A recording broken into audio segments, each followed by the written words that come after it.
So this is a brief introduction, kind of orientation for elective subject reliability engineering. First, I'm starting with my own introduction. मेरो नाम Maneka Karki, assistant professor since 2075 in Tribhuvan University. र मैले फर्स्टमा join भएकै WRC मा हो.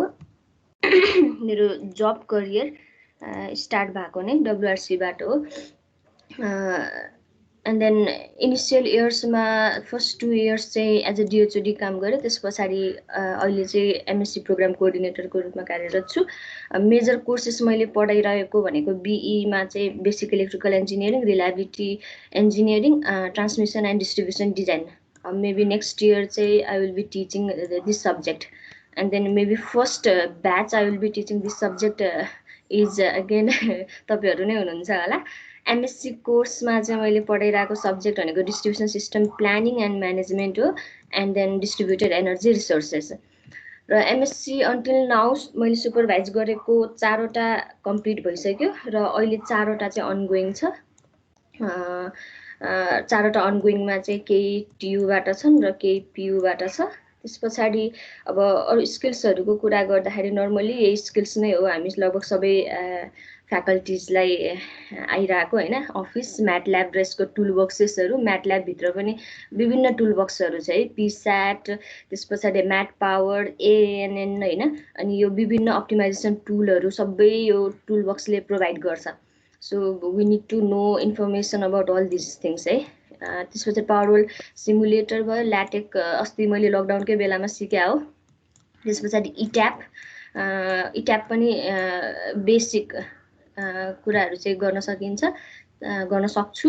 अब पब्लिकेसन्सको कुरा गर्दा एउटा इन्टरनेसनल जर्नल पेपर छ, 2टा नेसनल जर्नल पेपर, 3टा इन्टरनेसनल कन्फरेन्स पेपर्सहरू छन्.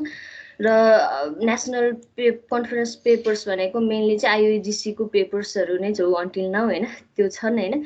त्यस पछाडि एउटा इन्टरनेसनल कन्फरेन्सको लागि सेसन चेयर गरेको छु. फिल्ड एक्सपिरियन्सको कुरा गर्दाखेरि जुन आरएससी बिल्डिङमा lightning protection system, solar system डिजाइनहरू छ, त्यसको चाहिँ हामी इन्सपेक्सन कमिटीमा थियौँ.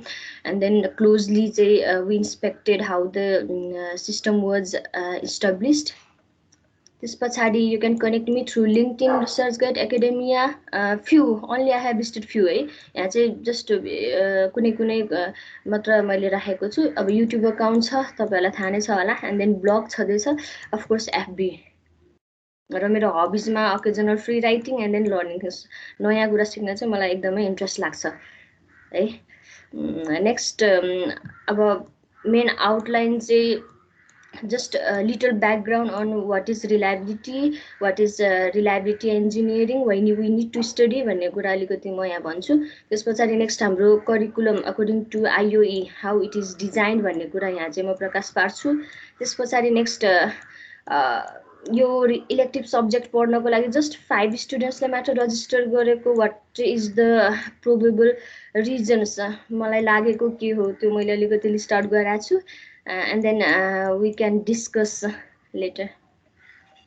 अब हामीले किन पढ्नुपर्छ रिलायबिलिटी है. Reliability itself is a multidisciplinary subject है. यो हाम्रो इन्जिनियरिङ, इलेक्ट्रिकल इन्जिनियरिङ अन्तर्गतको इलेक्टिभ सब्जेक्ट भए तापनि यो विभिन्न सब्जेक्ट्सलाई चाहिँ रिलेट गरेर पढ्न सकिन्छ होइन. जस्तो अघि एचओडी सरले नै भन्नुभयो, reliability is the measure of performance of a device or system. कुनै पनि डिभाइसले अथवा सिस्टमले कस्तो पर्फर्म गरिरहेछ, त्यसले डिजायर्ड वर्क अथवा त्यसले डिजायर्ड टास्क चाहिँ within desired time frame properly गराएको छ कि छैन. सो त्यो कुरा मेजर गर्ने चाहिँ रिलायबिलिटी भनेर भनिन्छ. कुनै पनि डिभाइस हाइली रिलायबल छ भनेको reliability could be almost equal to 1. Highly reliable भनेको भने रिलायबिलिटी कम हुनु भनेको के हो, it tends to have 0 value. Reliability 0 value. So and then 1 and 0 co definition is the same as what we study for probability also, right? So that's why we start with the probability basics.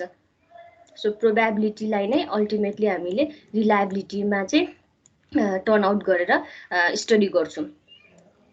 So ultimately के हो, कुनै पनि system reliable छ छैन भन्ने कुरा भनेको कुनै पनि हाम्रो इन्जिनियरिङ सेक्टर इलेक्ट्रिकल इन्जिनियरिङ सेक्टरमा चाहिँ इलेक्ट्रिकल नेटवर्कमा भएको डिभाइसेसहरू हैन एपरेटसहरू सिस्टम मसिन्सहरू चाहिँ प्रपरली वर्क गराछ कि छैन भन्ने कुराहरू चाहिँ इट रेगुलरली मोनिटर्स है। अब यदि रिलायबल छैन भने we find alternatives to improve the reliability.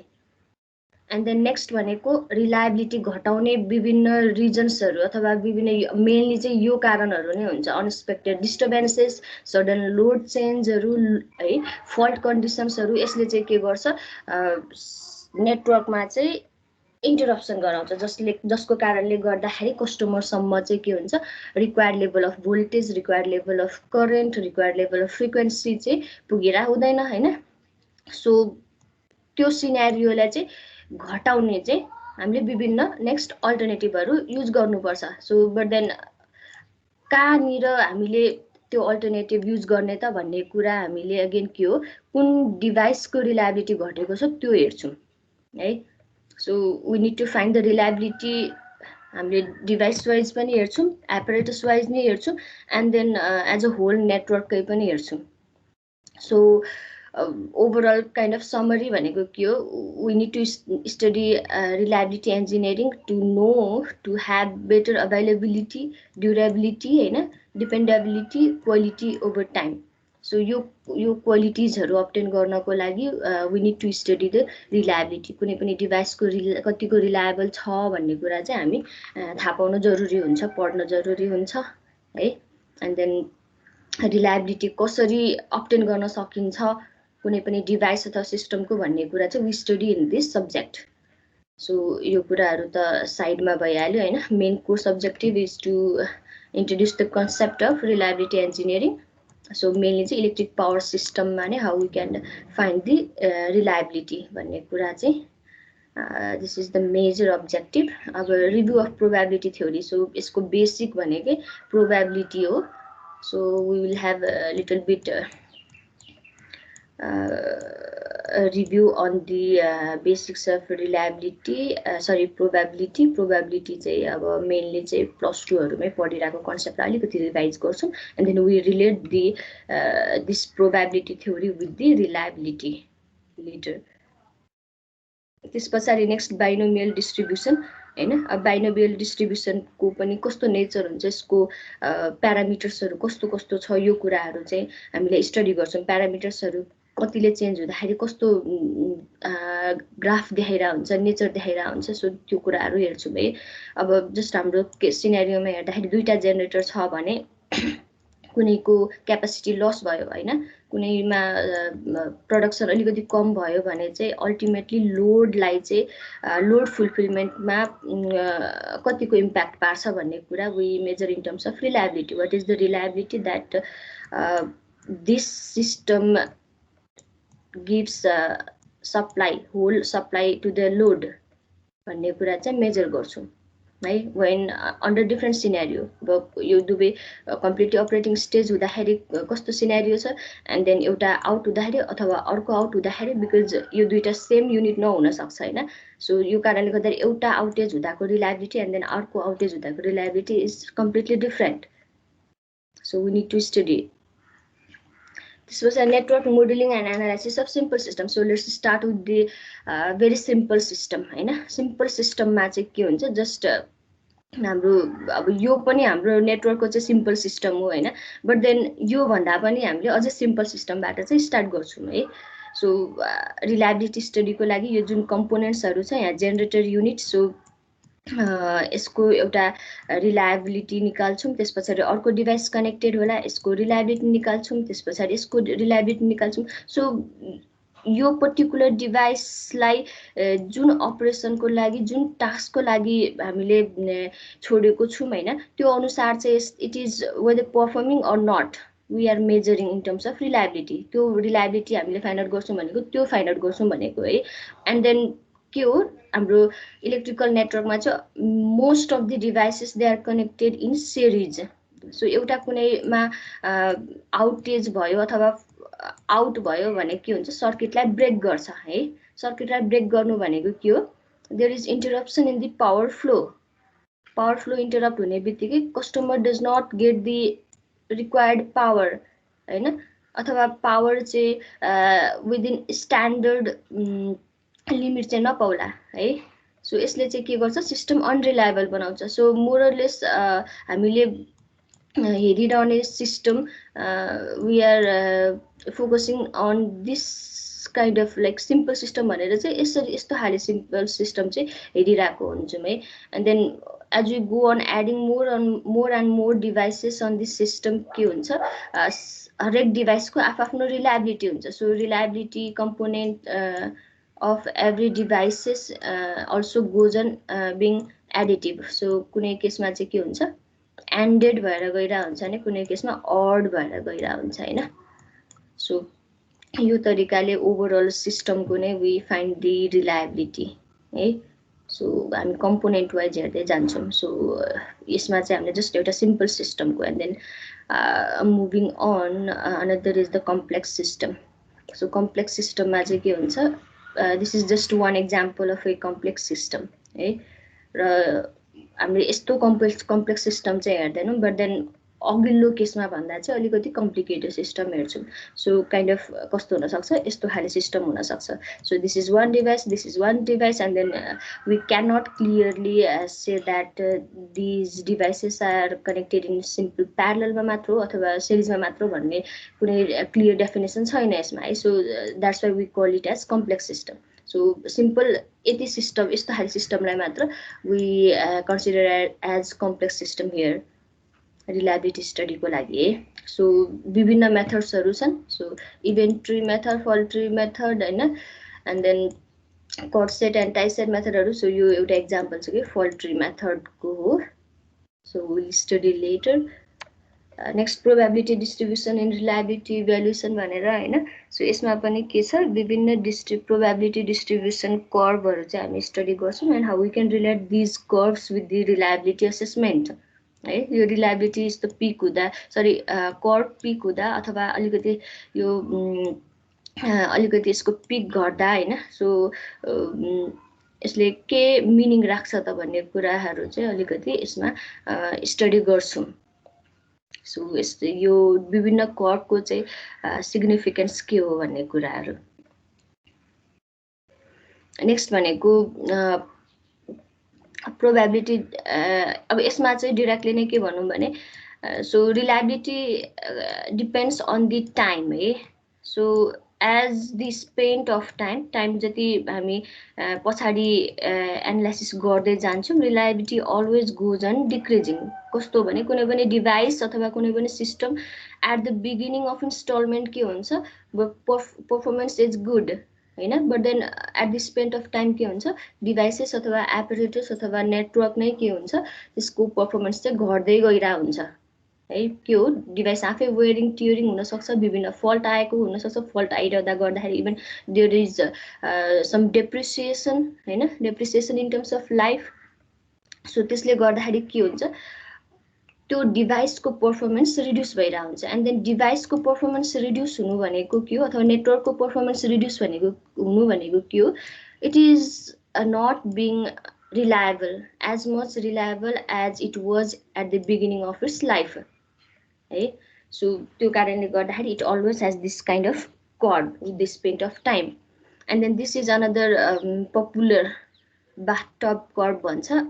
At the early stage of the device or the system or the network, the failure rate is अलिकति बढी हुन्छ, एन्ड देन सर्टन अपरेसनल फेजको लागि it remains constant, and then again it starts increasing. So यस्तो खाले curve अलिकति यसलाई हामी स्टडी गर्छौँ। सो किन यस्तो खाले कर्भ हुन्छ भन्ने कुराहरू। Next is the discrete Markov chains. अब के हुन्छ, यसलाई मैले आफै हाम्रो इलेक्ट्रिकल सिस्टममै रिलेट गर्दाखेरि के हो, कुनै पनि हामीले इलेक्ट्रिकल नेटवर्कमा एउटा कुनै सिस्टम, सो जेनरेसन साइड हो, and then this is bus, and then this is transmission suppose अथवा लाइन हैन, एन्ड दिस इज लोड। यो लोड छ भने चाहिँ के हो, यो पर्टिकुलर डिभाइस को पनि हामीले रिलायबिलिटी निकालिरहेको हुन्छौँ, एन्ड देन यसको पनि निकाल्छौँ, यसको पनि निकाल्छौँ, प्रोबेबली बसहरूको पनि निकाल्छौँ हैन। अब यो particular component that is line हैन, केबल सो यसलाई चाहिँ हामीले अपग्रेड गर्यौं भने what is the probability what is the increase in reliability त्यो कुरा चाहिँ स्टडी गर्छौं सो पर्टिकुलर एउटा स्टेजमा छ हामीले यो सिस्टमलाई चाहिँ अपग्रेड गर्यौं भने चाहिँ what is the reliability increases or decreases so त्यो स्टडीहरु गर्यौं भने चाहिँ this is all about discrete Markov chain discrete भनेर भन्छ हैन कुनै पनि सिस्टमको स्टेट बीचमा चाहिँ हामीले रिलायबिलिटी चाहिँ एनालाइसिस गर्छौं है अब त्यसपछि नेक्स्ट भनेको कन्टिन्युअस भनेको छ हैन कन्टिन्युअसमा चाहिँ के हो अब फर एक्जाम्पल हाम्रो कुनै सिस्टममा अघिको जस्तै सिस्टममा हैन फल्ट आइदियो भने this might be the fault state हैन सिस्टमको फल्ट स्टेट हो यो एन्ड देन सेकेन्ड स्टेट भनेको के हुन सक्छ could be outage state fault आएको कारणले गर्दाखेरि आउटेज हुने हुन्छ एन्ड देन आउटेजको पनि सिभियर केस कुड बी के हुन सक्छ suppose let's say alarm state यो सिनेरियोमा चाहिँ अलार्म स्टेट अब यो स्टेट यदि क्लियर भएन भने के हुन्छ यो चाहिँ क्यास्केडेड आउटेड हुन्छ र होल नेटवर्क नै डाउन हुने सिचुएसन हुन्छ and then ultimately could be emergency र इमर्जेन्सीमा के हुन सक्छ it is even worse than alarm state यतिखेर चाहिँ के हुन सक्छ क्षति नै हुन सक्छ बर्न आउटेड हुन सक्ने सिचुएसन छ भने so what we study with the how we relate अथवा हाउ वी इन्कर्पोरेट यहाँ चाहिँ रिलायबिलिटी भन्दाखेरि यो फल्ट स्टेजबाट आउटेज स्टेजमा जाने प्रोबेबिलिटी कति छ भनेर वी फाइन्ड आउट है सो यो स्टेजबाट यो स्टेजमा जाने प्रोबेबिलिटी कति छ अनि यो स्टेजबाट फेरि यो स्टेजमा जाने प्रोबेबिलिटी कति छ अर के हुन सक्छ यो स्टेजबाट हामीले फल्ट क्लियरेन्सको एक्सन केही लिएर again back to earlier state हैन फल्ट स्टेटमै पुग्नको लागि चाहिँ फेरि प्रोबेबिलिटी कति छ वी फाइन्ड आउट दैट है यदि हामीले यहाँ फल्ट क्लियर गरेर यही स्टेजमा पुग्यौं भने चाहिँ के हो it is not going towards alarm state and then emergency state we stop here हैन सो त्यसले गर्दाखेरि के गर्छ ब्याक टु अगेन यो नर्मल स्टेट आइहाल्नु भनेको सिस्टम इज मोर रिलायबल है त्यो सो यो रूपले चाहिँ हामीले रिलायबिलिटीलाई चाहिँ रिलेट गर्न सकिन्छ है so this is just one example I'm giving reference with reference to the electrical system है but then यो भनेको नेटवर्कको लागि मात्र नहेरेर के हुन्छ विभिन्न प्रोडक्ट डिभाइसेस एपरेटसहरु सबैको लागि हेर्न सकिन्छ that's why I'm telling you this is multidisciplinary subject है and then frequency and duration of techniques again हैन reliability कस्तो यो सिस्टम रिलायबल छ भनेर भन्नको लागि के हुनु पर्यो the number of fault occurrence should be reduced हैन त्यस्तै how long the fault is existing त्यो duration should also be reduced त्यो पनि रिड्युस हुनुपर्छ अनि बल्ल के हुन्छ जति फल्ट ड्युरेसन कम हुन्छ त्यति चाँडै फल्ट क्लियर हुने and the customer gets the load sorry supply customers get the supply हैन सो कस्टमरले त्यो सिस्टम चाहिँ बढी रिलायबल छ भनेर भन्छ so here we study the frequency कति पटक फल्टहरु आउँछ गर्छ अथवा कति पटक सिस्टम अनरिलायबिलिटीतिर गइराछ and then for how long the system is not being reliable भन्ने कुराहरु चाहिँ स्टडी गर्छौं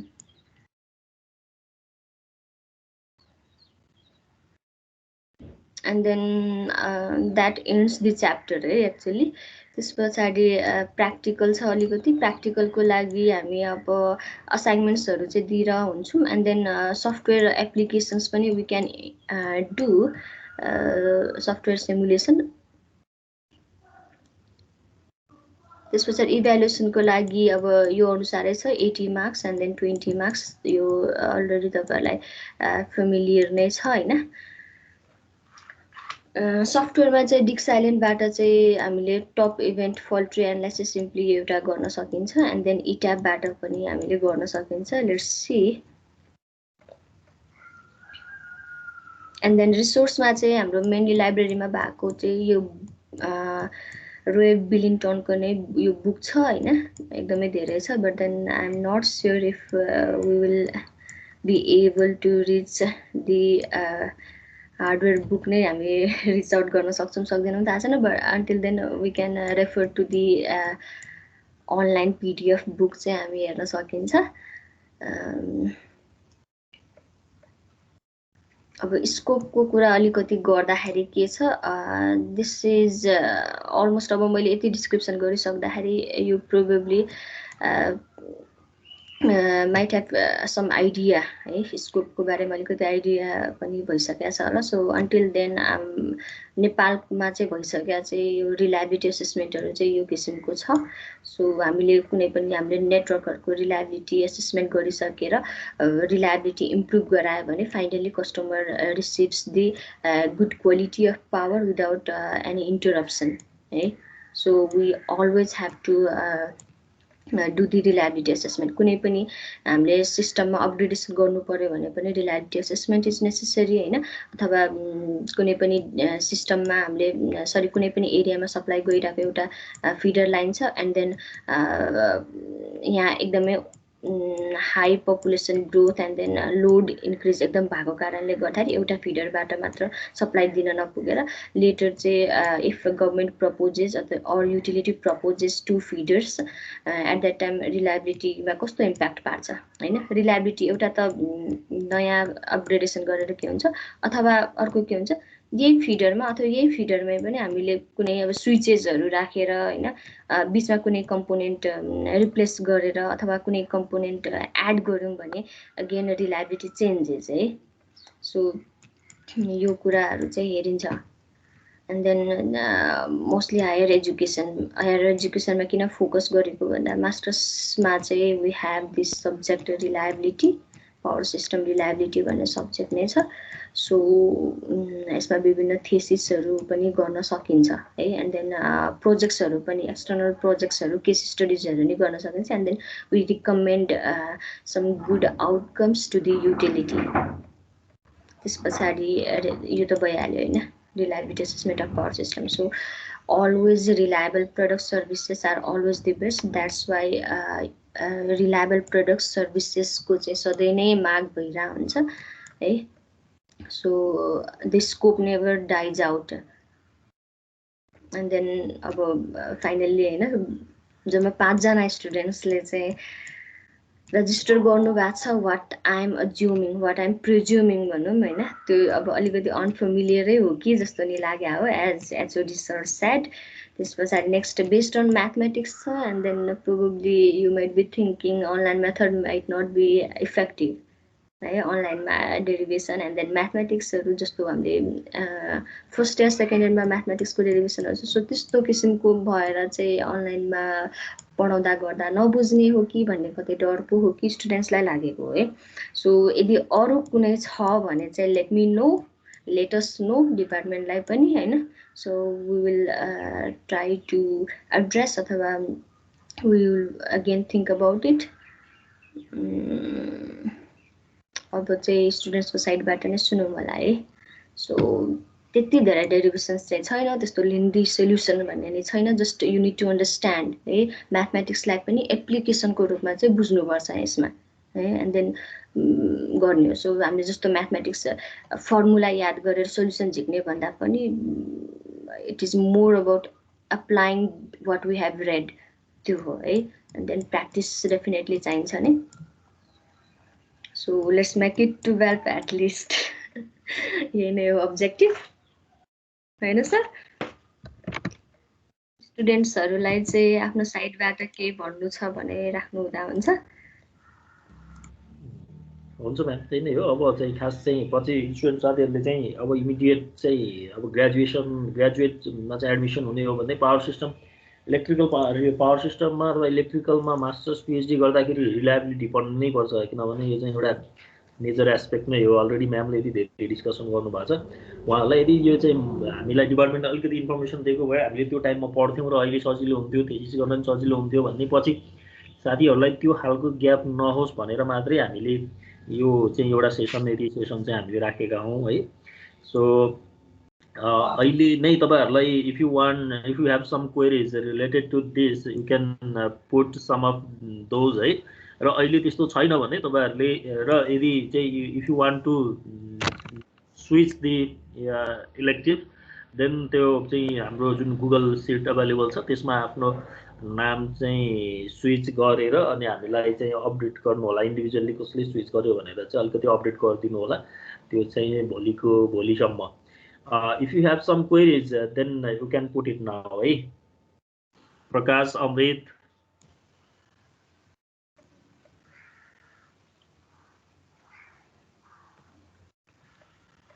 र अर्को पनि के हो भने नि लास्ट टाइम पनि रिलायबिलिटी पढेको हो होइन र जुन हामीले इलेक्टिभ सब्जेक्ट्सहरू पढाउन खोजिरहेको छौँ and then department is trying to conduct all elective courses we should support है त्यो पनि हो एउटा एक्सपेक्ट किनभने इलेक्टिभै नगराउँदाखेरि it gives another message another kind of negative message त्यस्तो गइरहेको हुन्छ सो इन्कपेबिलिटी देखाइरहेको हुन्छ रिफ्लेक्ट गरिरहेको हुन्छ कि लाइक फ्याकल्टिजको so we encourage all students if we could arrange students almost in all elective subjects then we can start the classes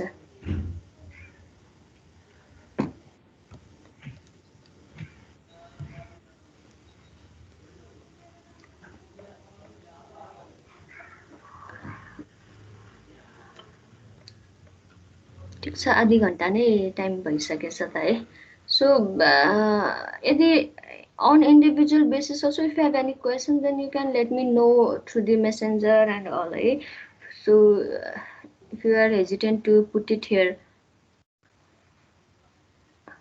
मलाई सेपरेटली नै मेसेज गर्नु हुँदा नि हुन्छ सो तपाईहरु आफू डिस्कस गर्नु एन्ड लेट अस नो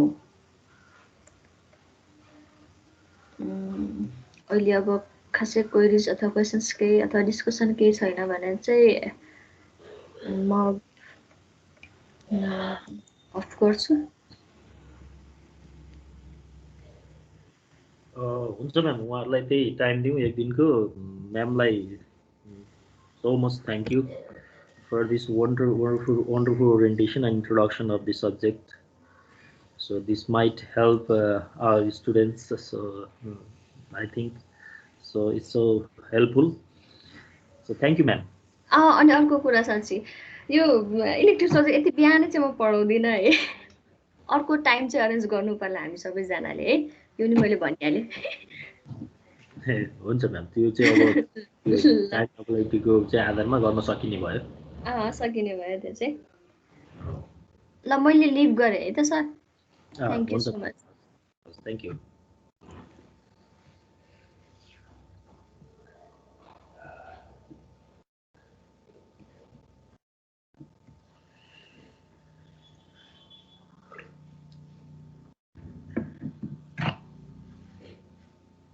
के हजुरहरू बोल्नु भएन त क्वेसनहरु राख्नु भएन यो चाहिँ मैले चाहिँ त्यो सब्जेक्ट चाहिँ हाम्रो कस्तो हो भन्दाखेरि सकभर चाहिँ सबै इलेक्टिभ रन गरौँ त्यसो हुँदाखेरि चाहिँ त्यो अब पछि जुनियरहरूले पनि पढ्ने खोज्दाखेरि चाहिँ हामीसँग कन्टिन्युअसली चाहिँ सब्जेक्टहरू रन भइरहेछ भनेपछि ओभरअल डिपार्टमेन्टको पनि एउटा इमेज चाहिँ स्ट्रेन्थेन हुन्छ हामीले सबै इलेक्टिभहरू चाहिँ रन गरिरहेछौँ भन्ने खालको हुन्छ भन्ने हिसाबले चाहिँ हामीले अलिकति त्योतातिर फोकस गरेर किनभने अब त्यो कलेजको पर्सपेक्टिभबाट हेर्ने हो भने त सकभर इलेक्टिभ जति कम अफर गर्यो हैन त्यो पार्टिकुलर टिचर त एसाइन गर्नु परेन है अब त्यसले गर्दाखेरि त्यो कलेजलाई त चाहिँ कम सब्जेक्ट अफर गर्दा ठिक हुन्छ जस्तो देखिन्छ तर हामीले चाहिँ अहिले स्टुडेन्ट पर्सपेक्टिभबाट सोच्दाखेरि चाहिँ हामी सकभर अहिले चाहिँ इलेक्टिभ फर्स्टमा चाहिँ 3 वटा सब्जेक्ट छ इलेक्टिभ सेकेन्डमा नेक्स्ट सेमेस्टरमा 6 वटा सब्जेक्ट छ है इलेक्टिभ सेकेन्ड र थर्ड गरेर 3-3 वटा गरेर थर्ड 6 वटा चाहिँ इलेक्टिभ छ र हामी चाहिँ के ट्राई गर्छौँ भने सकभरसम्म सबै इलेक्टिभ चाहिँ अफर गर्छौँ कि त्यो भयो भने student with diverse interest can also involve with according to their interest so त्यो हिसाबले पछि मैले यो पढ्न चाहँदै डिपार्टमेन्टले चाहिँ एरेन्ज गरेन भन्ने जस्तै इन्भाइरोमेन्ट चाहिँ नहोस् हामीलाई इन्फर्मेसन भएन भनेर त्यो खालको इन्भाइरोमेन्ट नहोस् भनेर चाहिँ हामीले यति गरेका छौँ। If you want to switch then let us know till tomorrow है, भोलिसम्म।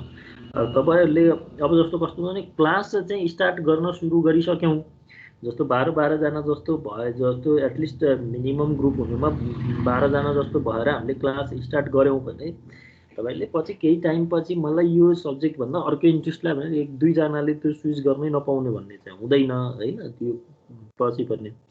तर अहिलेलाई चाहिँ हामीसँग चाहिँ क्लास स्टार्ट गर्नलाई एटलिस्ट त्यो चाहिने हुन्छ। त्यो हुनाले if you want to switch, त्यो भोलिसम्म चाहिँ तपाईँहरूले त्यो चाहिँ रिकल गरेर चाहिँ हामीलाई खबर गर्नु होला है। त्यही नै कुरालाई चाहिँ अलिकति फोकस गर्न मात्र अलिकति हाम्रो यो युटिलाइजेसनको यो टाइमलाई चाहिँ त्यहाँ हामीले इन्भेस्ट गऱ्यौँ है। सो अब चाहिँ अलिकति हाम्रो आजको कोर्सको इन्ट्रोडक्सनमा हाम्रो कोर्स चाहिँ कोर्समै जाउँ होला एकछिन है।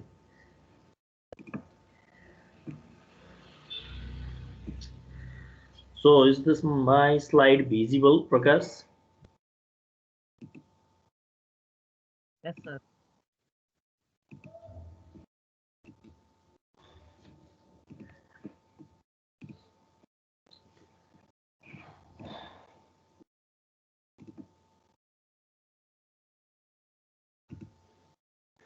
Okay, previously we have discussed about the introduction of this course, and we have completed the chapter 1, which was about the introduction of the utilization of electrical system.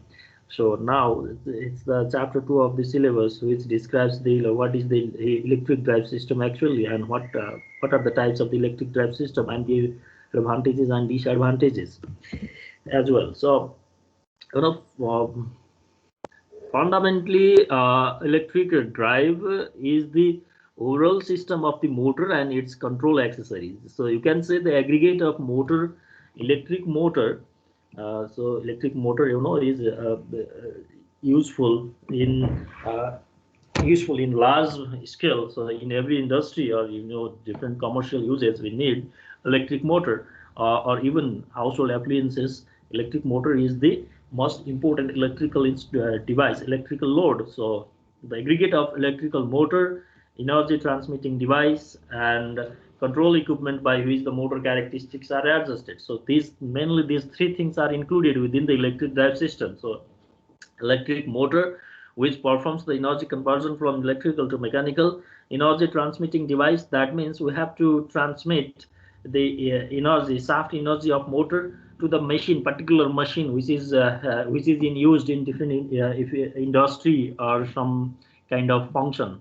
So you can say जस्तो चाहिँ हामीले motor चलाए, त्यो मोटरको चाहिँ जुन shaft power हुन्छ त्यसलाई चाहिँ हामीले जुन रिक्वायर्ड मेसिनसम्म चाहिँ ट्रान्समिट गर्नुपर्ने हुनसक्छ। सो इनर्जी ट्रान्समिटिङ डिभाइस भन्नाले चाहिँ हामीले जस्तो तपाईँहरूले मिलहरूमा हेर्नुभयो भने यु क्यान सी द बेल्टहरू युज गरेको हुनसक्छ। अब जस्तो बाइककै सिम्पल चाहिँ भेहिकलहरूमा तपाईँले हेर्नुभयो भने बाइकमा पनि हामीलाई चाहिँ चेन सिस्टमले चाहिँ होइन हामीलाई चाहिँ जुन चाहिँ इन्जिनले चाहिँ इन्जिनको घुमिराखेको हुन्छ, इन्जिनले घुमाएको मोटरदेखि चाहिँ हाम्रो चाहिँ टायरसम्म चाहिँ इनर्जी ट्रान्समिट गर्नको लागि there is a chain system. So that chain is energy transmitting device, and you can say some in some appliances you can see the rope transmitting system, डोरीहरू राखेको पनि हुन सक्छ।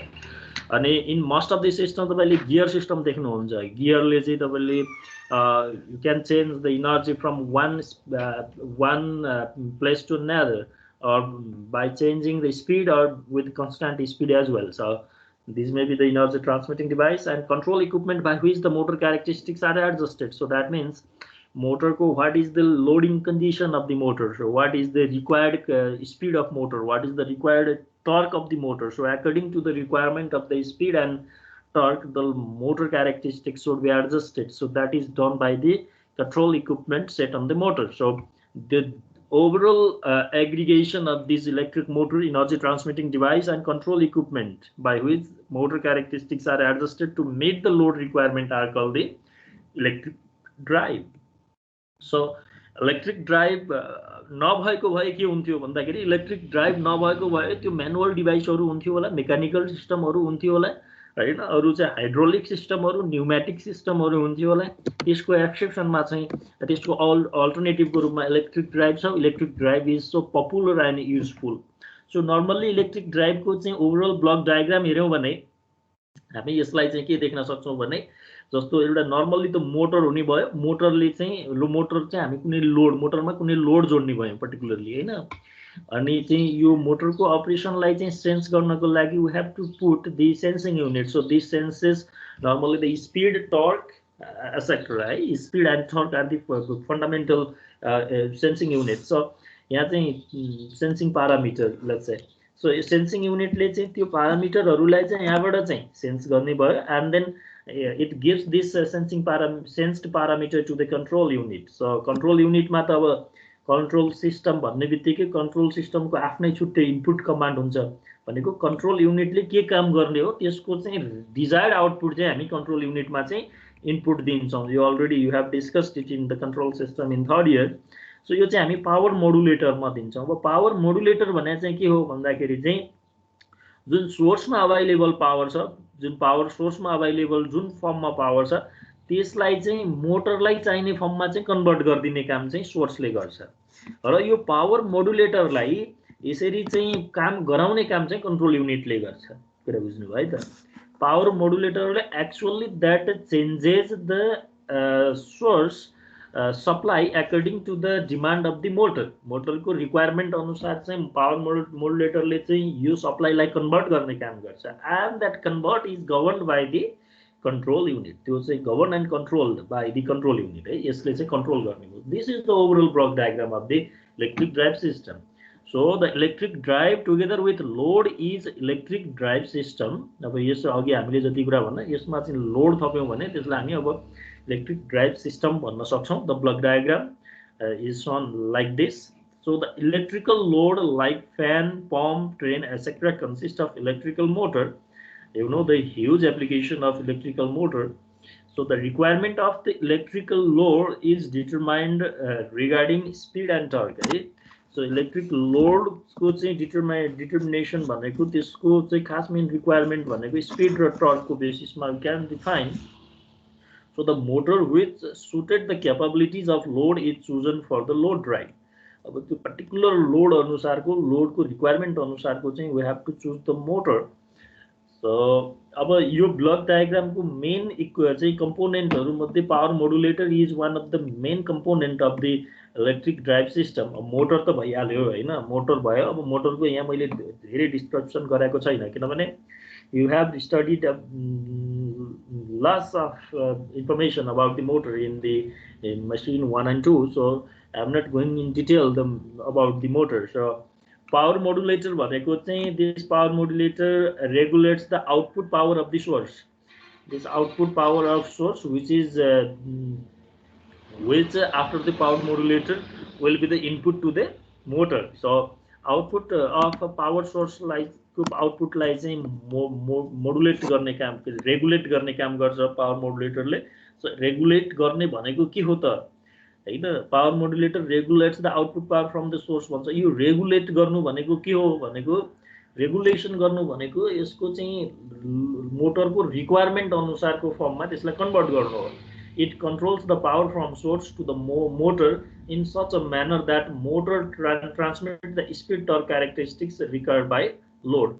जुन लोडले चाहिँ जुन स्पिड टर्क क्यारेक्टरिस्टिक्स चाहिँ डिमान्ड गरेको छ, लोडको क्यारेक्टरिस्टिक्स छ त्यो अनुसारको चाहिँ मोटरले चाहिँ त्यो पावर ट्रान्समिट गरोस् भनेपछि त्यो पावर ट्रान्समिट गर्न मोटरलाई कुन फर्ममा चाहिँ हामीलाई चाहिँ सप्लाई दिनुपर्ने हुन्छ त्यो रेगुलेट गर्ने काम चाहिँ पावर मोडुलेटरले गर्छ।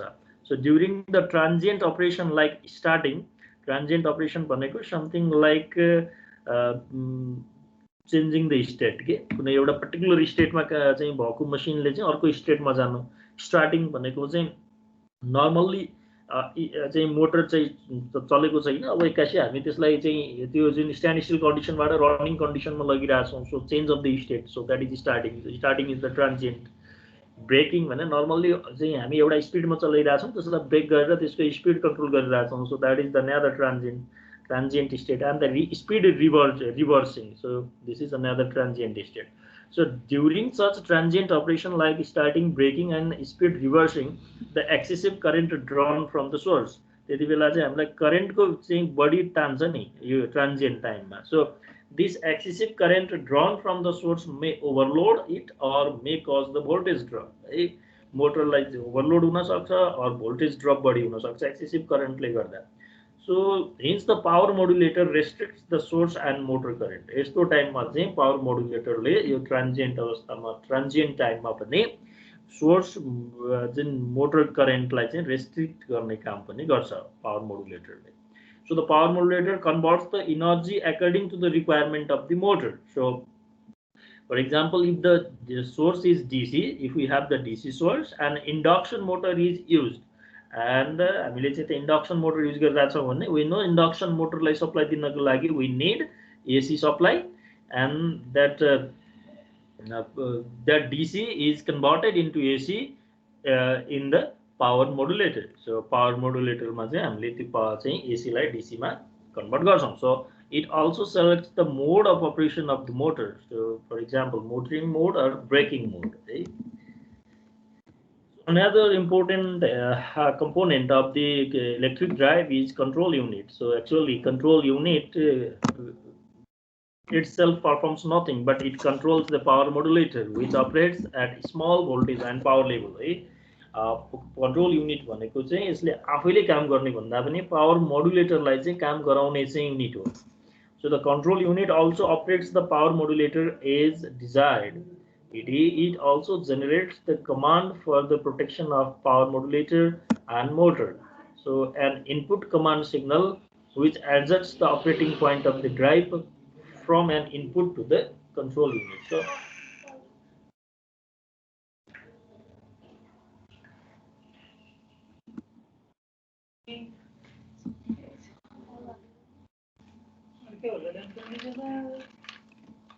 एकछिन 2 मिनेट है एकछिनमा म चाहिँ तपाईलाई ट्रान्सलेसन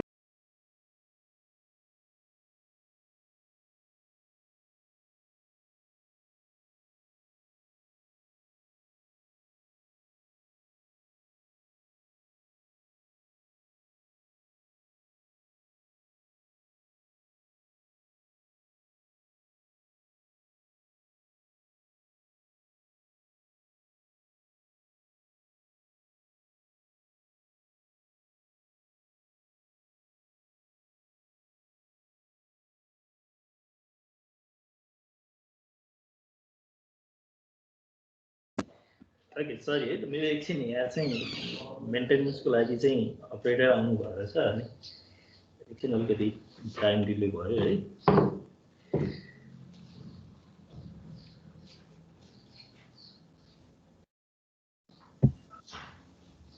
ओके अब सेन्सिङ युनिट भने चाहिँ अब हाम्रो जुन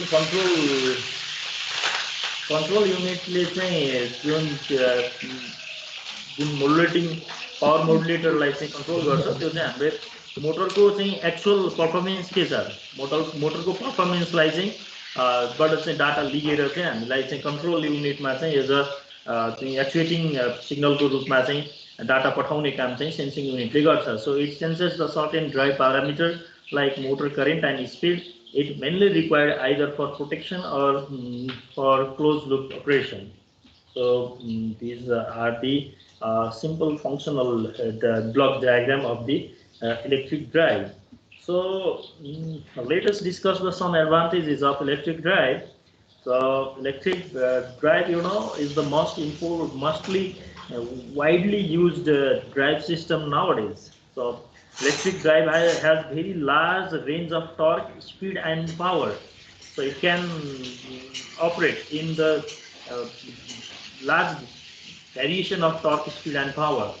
So their working is independent of environmental condition as well. So the operation of motor and its accessories is not much affected by the environmental temperature, humidity and such type of variation. So also the electric drive are free from the pollution. You know, the electric drive uses the electricity, and electricity in our case is green energy, because the main resource of electricity generation in our case is hydropower, and hydropower is the green resource. So electric drives are free from pollution, we can say. And the electric drives operate on all the quadrants of the speed torque plane. So your speed torque plane को quadrant भनेको 4 quadrant operation हुन्छ. First quadrant, second quadrant, third quadrant, or fourth quadrant. We will discuss about 8 later. हामी यसलाई डिटेलमा नै discussion गर्छौं पछि र तपाईहरुले पावर इलेक्ट्रोनिक्समा पनि च्याप्टर 4 मा प्रपरमा गएर चाहिँ यो चाहिँ 4 quadrant operation of the motor भनेर पढ्नुहुन्छ। तर यो हामी यो च्याप्टरमा पनि च्याप्टर 3 मा पुगिसकेपछि यो पढ्छौं। तर अहिले के भन्न सक्छौं भने electric drives operate on all the quadrants है। ड्राइभको चारवटै क्वाड्रेन्टमा चाहिँ इलेक्ट्रिक ड्राइभ्सले चाहिँ अपरेट गर्न सक्छ। The drive can easily be started and it does not require any refueling है। Electric drive can easily be started अनि यसमा चाहिँ हामीलाई रिफ्युल गरिराख्नु पर्ने भन्ने हुँदैन। The efficiency of drive is high because of fewer losses occur on it. The electric drive system को efficiency चाहिँ high हुन्छ है in comparison to the other types of drive. Cost is too low as compared to another system of drive. किनभने यसमा अब fuel refueling गर्न नपर्ने भइसकेपछि it has the very low operating cost है। Energy cost in comparison to the other fuel cost एकदम cheaper हुन्छ। So the current cost is too low as compared to the another system of the drive. So the system is more simple and clean. You know, this electric drive system is more simple and clean. The control is very easy and smooth. Okay. Flexible in the layout, facility for remote control as well. You can control motor system remotely and by using the SCADA system as well from the personal computer. So transmission of power from one place to another can be done with the help of cable instead of long shaft. Our electric drive system ma electrical power la हामीले एक place बाट अर्को place मा लानको लागि we can simply use the wire and cable. So in case of mechanical system we need shaft or chain or pulley or rope or you can say belt, but electrical power transmission ma जुन हामीलाई we can use simply cable. So transmission of power from one place to another place is more easy. So maintenance cost is quite low because the electric motor is a very robust device. So it can be started at any time without a delay. If we need to start instantly, then we can start at the same instant in case of the electric motor. So it doesn't take any time delay to make the system start है। हामीले machine चलाइहाल्नु पर्यो भने चाहिँ हामीले at the same time short time मा चाहिँ start गर्न सक्छौं। Though we have lots of advantages of electric drive and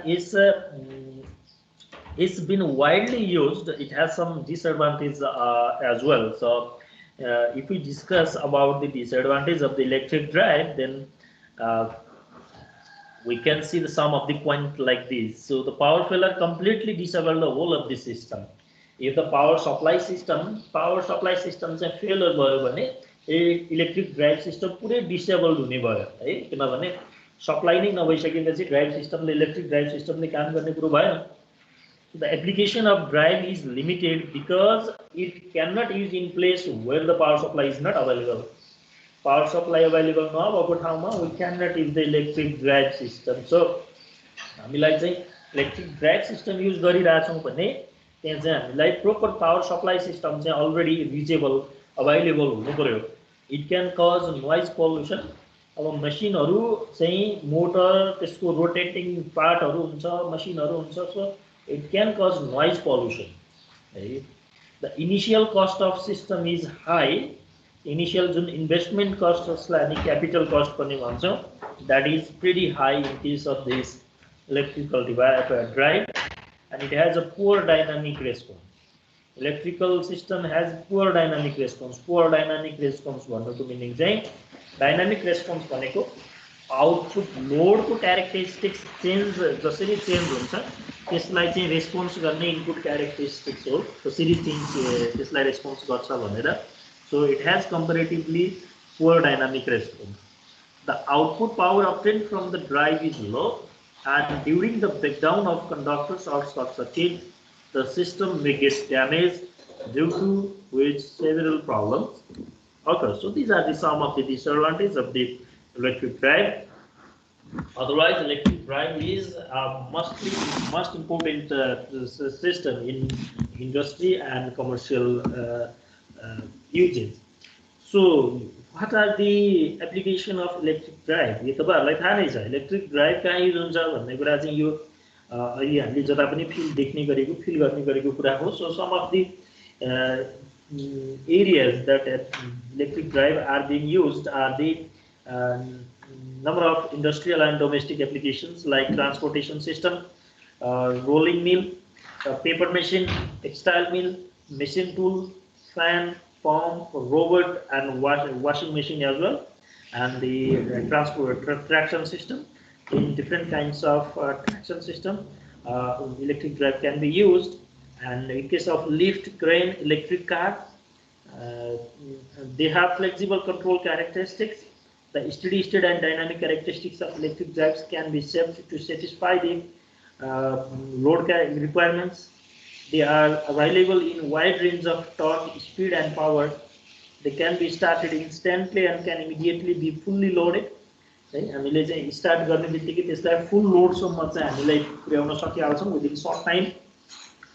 They can operate in all 4 quadrants. We already mentioned it. अब यसलाई चाहिँ हामी डिटेलमा हामी पछाडीको च्याप्टरमा चाहिँ 4 quadrant operation of speed torque plane भनेको के हो भनेर चाहिँ हामी डिटेलमा पछि पढ्छौँ. They are adaptable to almost any operating conditions such as explosion and radioactive environment. So environmental changes does not affect the electric drive. So electric drive has the wide range of the application. So अब यो electrical ड्राइभलाई चाहिँ हामीले कसरी classify गर्न सक्छौं त हैन यसको क्लासिफिकेसन कसरी गरेको पाइन्छ त भन्दाखेरि चाहिँ यहाँ डिफरेन्ट चाहिँ पर्सपेक्टिभ डिफरेन्ट बेसिसमा चाहिँ क्लासिफाई गरेको हुन्छ. अब हामीले अलिकति डेप्थमा चाहिँ स्टडी गर्ने हामीले अलि नर्मली यहाँ हेर्ने भनेको चाहिँ यो ग्रुप ड्राइभ, इन्डिभिजुअल ड्राइभ र मल्टिमोटर ड्राइभ भनेर छ. Group drive, individual drive and multimotor drive. यो बाहेकको चाहिँ हामीलाई अरु डिफरेन्ट ड्राइभहरु पनि हुन्छ. जस्तो चाहिँ हाम्रो सप्लाईको बेस्ड अन द सप्लाई हामीले कस्तो खालको सप्लाई युज गरेका छौं एसी कि डीसी भन्ने बेसिसमा चाहिँ सिम्पली एसी ड्राइभ कि डीसी ड्राइभ भनेर पनि क्लासिफाई गरेको हुन्छ. Also electrical drives are classified into 2 types based on the running speed. यसको चाहिँ स्पिड चाहिँ कसरी चेन्ज भइराछ, रनिङ स्पिडको नेचर कस्तो छ भन्ने बेसिसमा चाहिँ कन्स्टेन्ट स्पिड ड्राइभ र चेन्जेबल स्पिड ड्राइभ भनेर चाहिँ एउटा फिक्स स्पिडमा चाहिँ चल्ने हो कि स्पिड भेराइ भइराख्ने हो भनेर चाहिँ कन्स्टेन्ट स्पिड ड्राइभ र चेन्जेबल स्पिड ड्राइभ भनेर भनेको. कन्स्टेन्ट स्पिड ड्राइभमा चाहिँ मोटरले चाहिँ एउटै पर्टिकुलर एउटै कन्स्टेन्ट स्पिडमा चाहिँ काम गर्ने भयो हैन. यो चाहिँ नर्मल्ली अब पर्टिकुलर कुनै इन्डस्ट्रीहरुमा चाहिँ जहाँनेर हामीलाई कन्स्टेन्ट स्पिड चाहिँ आवश्यक पर्छ त्यतिबेला कन्स्टेन्ट स्पिड ड्राइभहरु चाहिन्छ भने चेन्जेबल स्पिड ड्राइभ भनेको जस्तो ट्र्याक्सन सिस्टमहरुमा अब ट्र्याक्सन सिस्टमहरुमा चाहिँ हामीले चाहिँ कन्स्टेन्ट ड्राइभ राखेर त भएन, त्यहाँ चाहिँ रिक्वायरमेन्ट चाहिँ अनुसार चाहिँ चेन्जेबल चाहिँ स्पिड हुनु पर्यो. सो चाहिँ यसलाई पनि हामीले स्पिडको बेसिसमा कन्स्टेन्ट स्पिड ड्राइभ र चेन्जेबल स्पिड ड्राइभ भन्यौ. Electrical drive are classified into 2 types based on the number of motors. हामीले चाहिँ मोटर कतिवटा युज गरिरहेका छौं भनेर चाहिँ सिंगल मोटर ड्राइभ र मल्टी मोटर ड्राइभ भनेर पनि क्लासिफाई गर्ने गरेको पाउँछ. अनि चाहिँ त्यसको चाहिँ based on the control parameter. Control parameter चाहिँ कस्तो खालको स्टेबल टर्क ड्राइभ हो कि स्टेबल पावर ड्राइभ हो है. टर्कलाई चाहिँ स्टेबल गर्न खोजे हो कि पावर चाहिँ स्टेबल हो भनेर स्टेबल टर्क ड्राइभ र स्टेबल पावर ड्राइभ भनेर this are the different classification on different basis. So यो चाहिँ ओभरअल इलेक्ट्रिकल ड्राइभको क्लासिफिकेसनहरु हेरौं. यसमा चाहिँ यो फर्स्ट अफ अल जुन यो ग्रुप ड्राइभ, इन्डिभिजुअल ड्राइभ र चाहिँ मल्टिमोटर ड्राइभ भनेका छौं यसको अलिकति डिटेलमा चाहिँ हामी डिस्कसन गरौं. ग्रुप ड्राइभ भनेको चाहिँ कस्तो खालको ड्राइभ हो भने यो सेभरल मसिनहरु छ. एउटा चाहिँ कुनै चाहिँ इन्डस्ट्रीमा या प्लान्टमा सेभरल मसिनहरुलाई चाहिँ एउटै लार्जर मोटरले हामी चाहिँ रन गर्यौं भने जस्तो यो अलि लार्जर साइजको मोटर छ अनि यसको साफ्टमा चाहिँ हामीले मल्टिपल मसिनहरुलाई अट्याच गर्यौं. अब यो चाहिँ यो साफ्टकोबाट यहाँ डिफ्रेन्ट यो बेल्ट सिस्टमहरूले चाहिँ ट्रान्समिट गरिराखेको छ power. So if multiple machines are driven with a single motor, then this is the group drive system. So if several group of mechanism or machines are organized on one shaft and driven or actuated by one motor, the system is called group drive or simply shaft drive पनि भनिन्छ. यसलाई चाहिँ हामीले यो group ड्राइभलाई चाहिँ हामीले line shaft drive पनि भनेर भनिन्छ. So sometimes it is also called as line shaft drive. The small machine are connected to the common shaft by means of the multi-stepped pulley as shown in figure. भनेपछि अब normally चाहिँ हामीले कसरी define गर्न सक्छौँ भनेदेखि यो motor चाहिँ लार्जर क्यापासिटीको हुन्छ है. मोटर चाहिँ लार्जर क्यापासिटीको हुन्छ अनि यो मसिनहरु चाहिँ नर्मली स्मलर लोअर क्यापासिटीको हुन्छ. त्यो हुनाले धेरैवटा चाहिँ स्मलर साइजको मसिनहरुलाई चाहिँ एउटै लार्ज साइजको मोटरले चाहिँ रन गर्नको लागि चाहिँ यो ग्रुप ड्राइभ सिस्टम चाहिँ युज हुन्छ. Some of the advantages of group drive system हामीले हेरौँ भने चाहिँ single motor of big capacity is used, so there is considerable saving in cost. हेर्नुस् है, अब त्यो हामीले इन्डिभिजुअल मोटर चाहिँ अप्लाई गर्दाखेरि चाहिँ जुन हामीलाई चाहिँ इन्भेस्टमेन्ट कस्ट चाहिँ बढी लाग्छ त्यो चाहिँ अब हामीले यहाँबाट चाहिँ सेभिङ गर्न सक्यो. Single motor of big capacity is use, so there is considerable saving in cost. So maintenance is less. यो केसमा त्यो चाहिँ हाम्रो कस्तो हुने भयो नर्मल्ली भने चाहिँ यसको चाहिँ स्पिडहरु पनि हामीले यो जुन ट्रान्सपोर्टेसन कस्तो छ यहाँबाट गमन गर्न सक्छौं भनेपछि एउटै साथबाट रन गर्दाखेरि पनि हामीले डिफ्रेन्ट मसिनहरुलाई डिफ्रेन्ट स्पिडमा पनि चाहिँ रन गर्न चाहिँ सक्ने भयौं. यो कुरा बुझ्नुहुन्छ है, किनभने यसलाई त जुन यो पुल्लीको चाहिँ रेशियोले यो पुल्लीको दुईटा पुल्लीको डायामिटरको रेशियोले चाहिँ हामीलाई स्पिडलाई चाहिँ गभर्न गर्न सक्छौं. सो यसको मेन बेनिफिट भनेको चाहिँ हामीले इन्भेस्ट कस्टमा चाहिँ सेभिङ गर्न सक्छौं. Maintenance is less because we have used less amount of the motor. है, नर्मली तीनटा मेसिन चलाउन तीनटा मोटर चाहिन्थ्यो भने अहिले मल्टी यो चाहिँ हामीले ग्रुप ड्राइभमा एउटा मोटर युज गर्यौं. अब तीनटा मोटरलाई मेन्टेनेन्स गर्न भन्दा त एउटा मोटरको मेन्टेनेन्स चाहिँ कम हुने भयो. So efficiency and power factor is better if motor operates near rated capacity. त्यो मोटरले चाहिँ रेटेड क्यापासिटीमा चाहिँ चल्न पायो भने इन दैट केस efficiency र power factor is also enhanced. है, if machine are overloaded, the group drive is advantageous over the overload occurring for main motor is very less. है, so मसिनहरु चाहिँ ओभरलोड छ भने ग्रुप ड्राइभहरु चाहिँ एडभान्टेजियस हुन्छ. तर यो ग्रुप ड्राइभको चाहिँ केही डिसएडभान्टेजहरु छ है. ग्रुप ड्राइभ चाहिँ हामीले चाहिँ त्यसको कस्ट सँग रिलेटेड केही एडभान्टेजहरु भए पनि it has some disadvantages. So disadvantages of group drives are listed here. So any fault on main motor cause stopping of all small machine connected to the common shaft. भनेपछि त तपाईको एउटा मोटरमा चाहिँ फल्ट आयो, जुन मेन मोटर छ त्यसमा fault आयो भने त्यो सबै मसिनहरु चाहिँ के हुने भयो, स्टप हुने भयो, तिनीहरु सबै आउट अफ फंक्सन हुने भयो. So that reduces the reliability. Overall जुन फ्याक्ट्रीको त्यो मसिन सिस्टमको रिलायबिलिटी हुन्छ, रिलायबिलिटी भनेको कन्टिन्युअस अपरेट गर्ने चाहिँ चान्सेस हो, प्रोबेबिलिटी हो, and that probability of the machine to operate continuously will be reduced. So त्यति बेला चाहिँ हाम्रो चाहिँ एउटा मोटरको फल्टले गर्दाखेरि सबै चाहिँ मसिन सिस्टमहरु चाहिँ त्योसँग जोडिएको सबै मसिन सिस्टमहरु चाहिँ रोकिन्छ. So machine has to be installed at places which is convenient for shafting. भनेको त्यो जुन त्यो एउटा मोटरको चाहिँ कमन शाफ्टसँग हामीले सबै मेसिन जोड्नु पर्ने भएको हुनाले त्योसँग कन्भिनियन्ट हुने प्लेसमा मात्रै हामीले मसिनहरु इन्स्टल गर्न सकौं भने चाहिँ हामीलाई चाहिँ मसिनहरु चाहिँ त्यो चाहिँ फ्लेक्सिबिलिटी छ कि छैन, त्यो ठाउँमा चाहिँ हामीलाई एउटै शाफ्टको वरिपरि मसिनहरु राख्ने फ्लेक्सिबिलिटी छ भने त त्यो राम्रो हुने भयो. नत्र चाहिँ out of that case, so that may be one of the disadvantage. So there is no flexibility of layout. that is shifting of small machine from one location to other is hardly possible. हामीले एकचोटि चाहिँ एउटा मसिनलाई एक ठाउँमा चाहिँ fix गरिसकेपछि अब त्यसलाई हामीले शिफ्ट गर्नु पर्यो, मसिनको लोकेसन शिफ्ट गर्नु पर्यो भने that is not flexible, right? If only few numbers of machine are needed to be operated, the main motor operates with a very less capacity, hence its efficiency and power factor is poor. अब यदि हामीले जोडेको सबै मसिनहरू एकैचोटि चलाउनु पर्छ भन्ने छैन नि।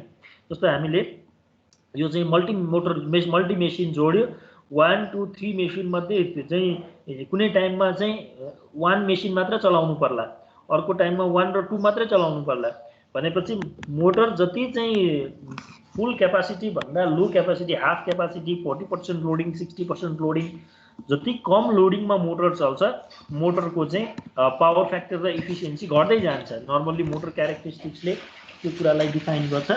So motor efficiency and power factor will be poor in case any machine has to be out of the operation. So the appearance due to shaft pulleys etc are not good. एउटै साफ्टबाट धेरै pulley सिस्टमहरू चाहिँ लाँदाखेरि चाहिँ त्यो राम्रो नदेखिन पनि सक्छ।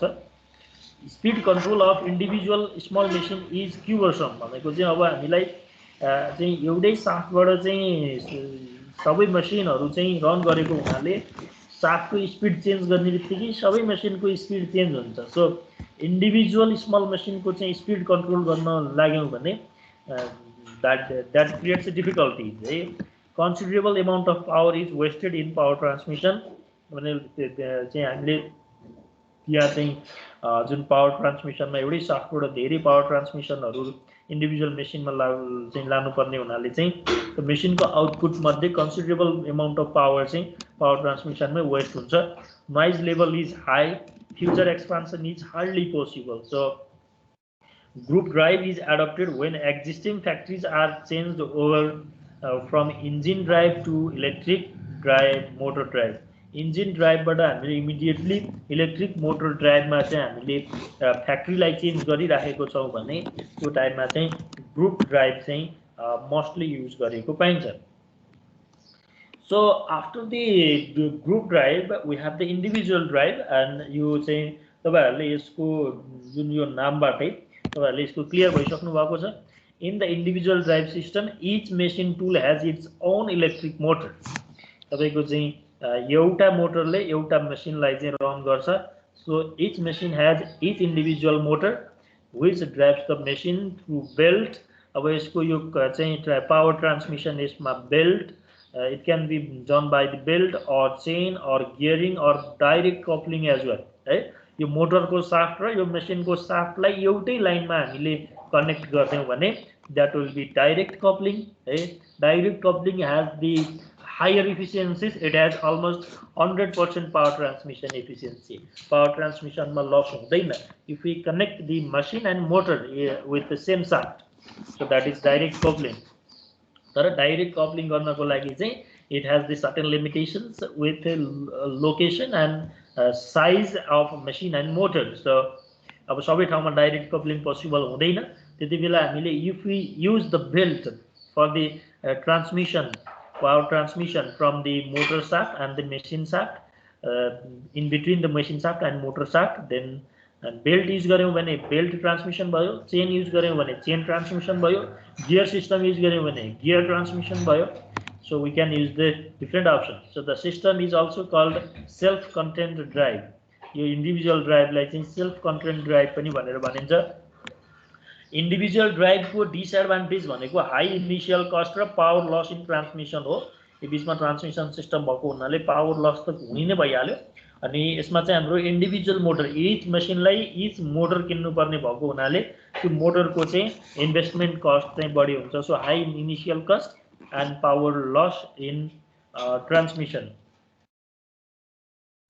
these are the disadvantage of the individual drives. अनि इन्डिभिजुअल ड्राइभको डिसएडभान्टेजको कम्पेयरमा चाहिँ it has more advantages. So यो चाहिँ फ्लेक्सिबिलिटी इन लेआउट है। हामीले लेआउट चाहिँ as per our requirement we can change at any time है। अनि each machine operates near to rated capacity. So efficiency and power factor is better किनभने प्रत्येक motor नै चाहिँ एउटै मेसिन चलाउन भनेर चाहिँ डिजाइन गरेको छ भनेदेखि त्यसको चाहिँ इफिसियन्सी र पावर फ्याक्टर पनि बेटर हुने भइ नै हाल्यो। So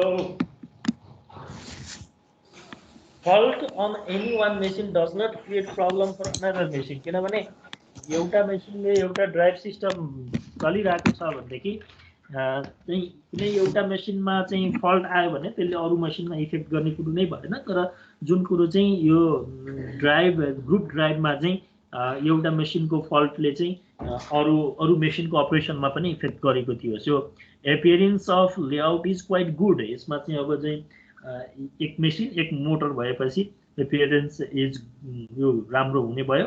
it is economical as on long term basis. अब हाम्रो चाहिँ ग्रुप ड्राइभ सिस्टम चाहिँ इन्भेस्टमेन्ट कस्ट चाहिँ कम हो तर त्यसको मेन्टेनेन्स कस्ट त्यसको आउटेज कस्ट हुन्छ नि। जस्तो एउटा मेसिनमा प्रब्लम भयो भने अर्को दुईटा तिनवटा मेसिनले पनि काम गरेन भनेपछि त्यसको जुन सटडाउन टाइमको कस्ट निकाल्यो नि त्यो सटडाउन नभएको भए त्यो मेसिनको कति प्रोडक्टिभिटी हुन्थ्यो भनेपछि त्यो कस्ट चाहिँ हाम्रो सटडाउन कस्ट हुने भयो। भनेपछि लाइफ साइकल कस्ट हेऱ्यौँ भने चाहिँ यो ग्रुप ड्राइभको कम्पेरिजनमा इन्डिभिजुअल ड्राइभ नै मोर इकोनोमिकल हुन्छ if we analyse from the life cycle cost from the perspective of the life cycle cost. So speed control of individual machine is easily possible है। यसमा चाहिँ अब हाम्रो इन्डिभिजुअल मसिनमा चाहिँ इन्डिभिजुअल मोटर भएको हुनाले इन्डिभिजुअल मसिनको स्पिड कन्ट्रोल चाहिँ सजिलो हुने भयो। जस्तो ग्रुप ड्राइभमा चाहिँ हामीले एउटा मेसिनको चाहिँ स्पिड एडजस्ट गर्न खोज्यौँ भने that changes the speed of other machines as well. So future expansion is possible है। अब यो टाइपकोमा चाहिँ हाम्रो फ्युचर एक्सपान्सन पनि पोसिबल हुने भयो। अनि so these are the some advantages of the individual drive system. So group ड्राइभमा हामीले एउटै मोटरले धेरैवटा चाहिँ मसिनहरू चलायौँ। इन्डिभिजुअल ड्राइभमा हामीले एउटा मेसिन एउटा मोटर भयो। अब अर्को चाहिँ छ मल्टी मोटर ड्राइभ भनेको चाहिँ ग्रुप ड्राइभको ठ्याक्कै चाहिँ अपोजिट जस्तो हो है। एउटै मेकानिजम एउटै अपरेसन गराउनको लागि हामीले सेपरेट ड्राइभ मोटरहरू चाहिँ एडजस्ट गऱ्यौँ भने भनेको एउटा मोटर मल्टिपल मसिन भयो भने त्यो ग्रुप ड्राइभ हुन्थ्यो भने यो चाहिँ मल्टी मोटर ड्राइभ भनेको चाहिँ एउटा मेकानिजम मल्टिपल मोटर भयो भने चाहिँ so this is the multi motor drive. So each operation of mechanism is taken care of by separate drive motor.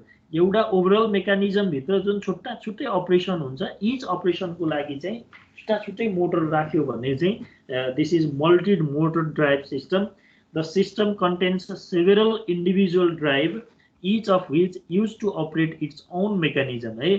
त्यो धेरैवटा इन्डिभिजुअल ड्राइभको कम्बिनेसनले एउटा चाहिँ कम्बाइन्ड मेकानिजम बनाउने खालको चाहिँ इन्डस्ट्रीहरूमा चाहिँ यो मल्टी मोटर ड्राइभहरूको युज भएको हुन्छ। Separate motors are provided for actuating different part of the driven mechanism. एउटै मेकानिजमको डिफ्रेन्ट पार्टहरू चलाउनको लागि छुट्टा छुट्टै मोटरहरूको चाहिँ युज गर्छ in case of multi motor drive system. So this is the overall diagram of the multi-motor drive system. So electrical grid छ यहाँनिर। इलेक्ट्रिकल ग्रिडबाट चाहिँ इन्भर्टर्सको थ्रु चाहिँ हामीले चाहिँ यो सप्लाई दिएको छ। अब यो चाहिँ इन्भर्टर्स भन्नाले इलेक्ट्रिकल ग्रिड त यहाँ एसी नै छ हैन। यो एसी नै छ। यो एसीलाई चाहिँ यु क्यान से यहाँ चाहिँ हामीले यो रेक्टिफायर युज गरेको देखाएको छ नि। यो रेक्टिफायरले चाहिँ यहाँ डिसी बनाउँछ, यो डिसी बनाउँछ। अनि यो डिसी पछि यो जुन इन्भर्टर युज गरेको छ इन्भर्टरले फेरि एसी बनाउँछ। अब यु क्यान थिङ्क भाइ यो सुरुमा अलरेडी एसी नै छ फेरि यहाँ रेक्टिफायर इन्भर्टर युज गरेर फेरि एसी किन बनाएको भन्दाखेरि जुन यो ग्रिडबाट अभाइलेबल हुने एसी चाहिँ फ्लेक्सिबल हुँदैन। ग्रिडको एसी त 50 हर्ज टु 30 भोल्ट भनेर चाहिँ फिक्स्ड हुन्छ। तर अब हामीले इन्भर्टरको थ्रु चाहिँ निकाल्ने एसी चाहिँ कन्ट्रोल्ड एसी हुन्छ।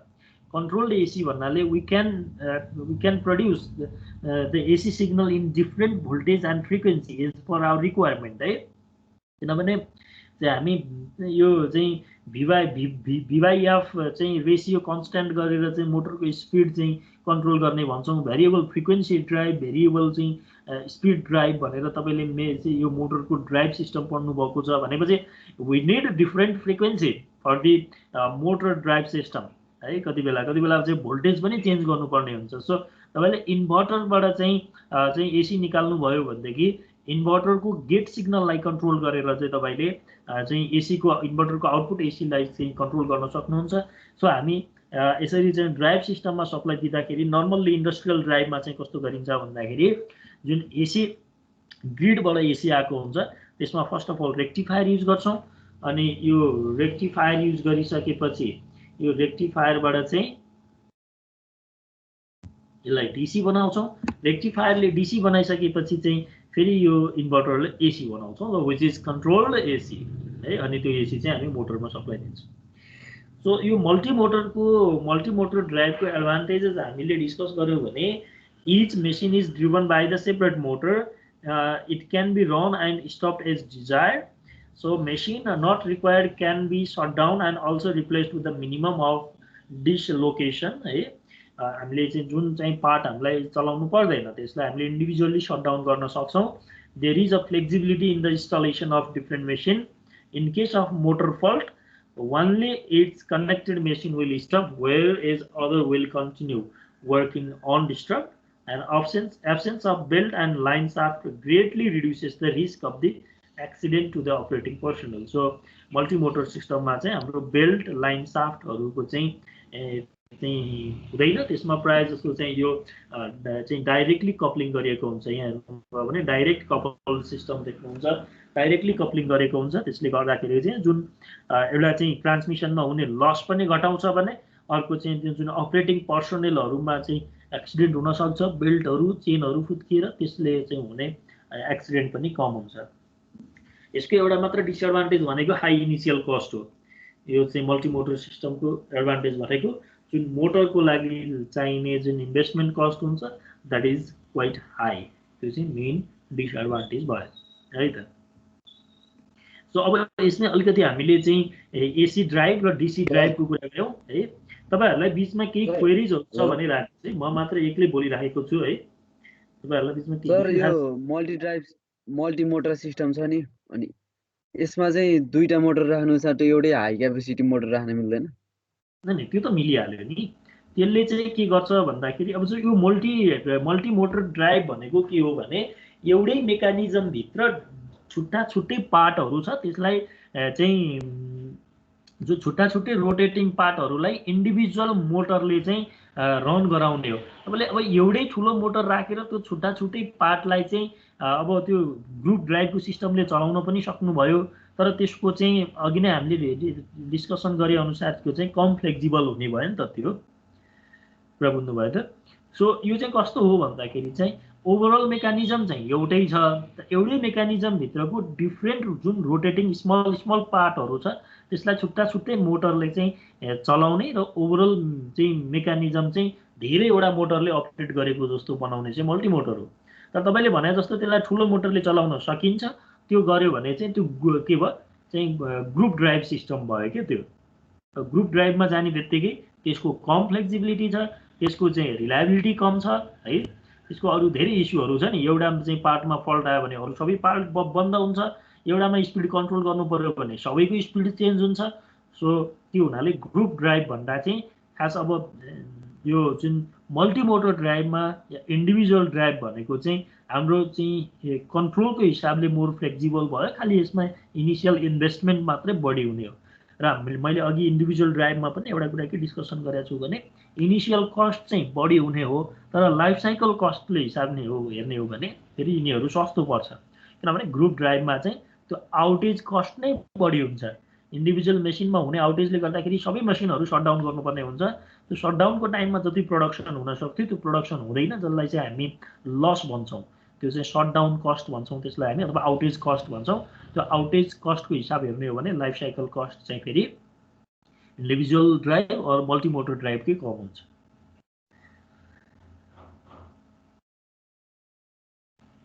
ओके, अब यो अलिकति यो एसी ड्राइभ र डिसी ड्राइभको चाहिँ थोरै डिस्कसन गरौँ हेरेर। एसी ड्राइभ भनेको चाहिँ हामीले चाहिँ जुन सप्लाई एसी सप्लाई लिने एसी सप्लाईमा चाहिँ रन हुने मोटरहरू युज गरेको छ भने त्यो एसी ड्राइभ हो सिम्पली हैन। एसी मोटर युज गरेको छ भने एसी ड्राइभ हो, डीसी मोटर युज गरेको छ भने डीसी ड्राइभ, एकदमै सजिलो भयो है। हामीले चाहिँ डीसी मोटर युज गरेका छौँ DC drive, AC motor use गरेका छौँ भने चाहिँ इन्डक्सन मोटर र सिन्क्रोनस मोटर छ भने एसी ड्राइभ हो, अनि डीसी मोटरहरू छ भने डीसी मोटर डीसी ड्राइभ भयो। र यसको डिफरेन्स चाहिँ के हो भन्दाखेरि हामीले ड्राइभ सिस्टम भन्ने बित्तिकै यसमा डाइरेक्टली ग्रिडबाट ल्याएर सप्लाई दिँदैनौँ है। यदि इन्डस्ट्रियल ड्राइभ सिस्टम भनेका छौँ भने इट सुड ह्याभ दि चाहिँ यो कन्ट्रोल सप्लाई के कन्ट्रोल सप्लाई हुनुपर्छ। कन्ट्रोल सप्लाई भनेको फ्रिक्वेन्सी भोल्टेज स्पिड चाहिँ हाम्रो कन्ट्रोलमा हुनुपर्छ। त्यसको लागि चाहिँ हामीले के गर्छौँ भन्दाखेरि एसी ड्राइभ सिस्टममा चाहिँ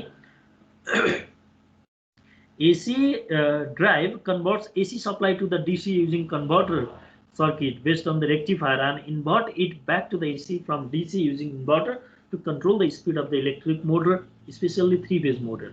भनेपछि हामीसँग यो AC मोटर छ, हामीसँग चाहिँ सप्लाई पनि AC छ, तर हामी यसलाई के गर्छौँ भने फर्स्ट अफ अल DC मा कन्भर्ट गर्छौँ with the help of rectifier, अनि त्यसलाई अगेन इन्भर्टेड टु AC, अनि यसलाई फेरि इन्भर्टर युज गरेर चाहिँ AC मा लिएर आउँछौँ।